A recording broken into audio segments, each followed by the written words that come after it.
Kokrajhar medical কলেজৰ আমি কামখিনি ইয়াৰ আগতেও দিছপুৰত আমি পৰ্যালোচনা কৰিছোঁ কেইবাবাৰো। আজি আমি গোটেইখিনি পৰ্যবেক্ষণ কৰিলোঁ। পৰ্যবেক্ষণ কৰি আমি দেখা পাইছোঁ কামৰ অগ্ৰগতি হৈছে, কিন্তু আমাৰ এটা লক্ষ্য যে আমি এবছৰৰ ভিতৰত কেনেকৈ এই মেডিকেল কলেজৰ কাম সম্পূৰ্ণ কৰি আমি যাতে ইয়াত ক্লাছ আৰম্ভ কৰিব পাৰোঁ, সেই চেষ্টাত আমি আছোঁ।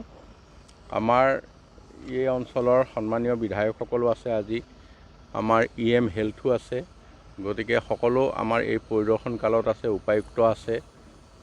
তাৰপিছতে ইয়াত এটা ডাঙৰ সমস্যা হৈ আছিল যে নদীয়ে খহাই আনিছে।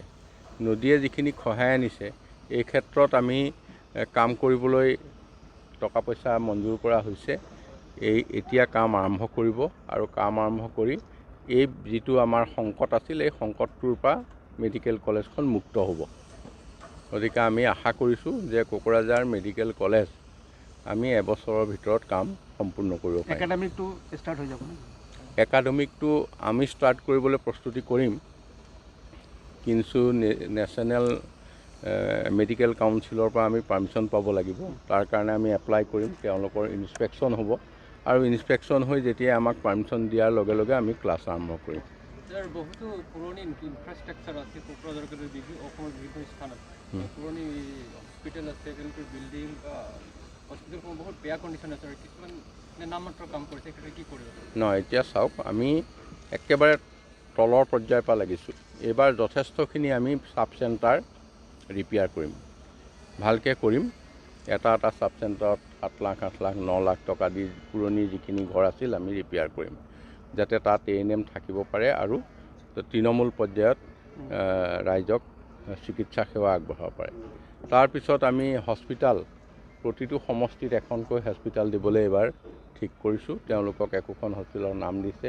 আমি সেই হস্পিটালো প্ৰতিটো সমষ্টিত একোখনকৈ আৰু সংযোগ কৰিম। ইয়াৰ উপৰিও 30 বেডেড হস্পিটাল বা অন্যান্য যিখিনি আছে, তাতো কিছু আমি সংযোগ কৰিবলৈ, আটাইকেইখন আমি একেবাৰে নোৱাৰোঁ, কিন্তু কিছু এইবাৰ ইয়াত সংযোগ হ'ব, যাতে সেইখিনি সম্প্ৰসাৰণ কৰাৰো আমি য'ত ৰোগীৰ ভিৰ বেছি তাত আমি সেইখিনি হাতত লৈছোঁ। গতিকে তেনেধৰণৰ ব্যৱস্থাখিনি ইতিমধ্যে লোৱা হৈছে।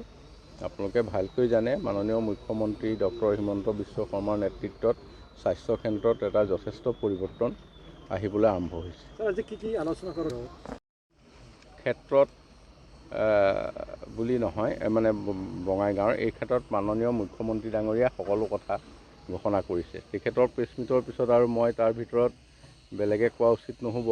গতিকে মই সেই বিষয়ে, কেবিনেটৰ বিষয়ে আনদিনা কওঁ। আজি যিহেতু মুখ্যমন্ত্ৰীয়ে কৈছে, মই নকওঁ আজি।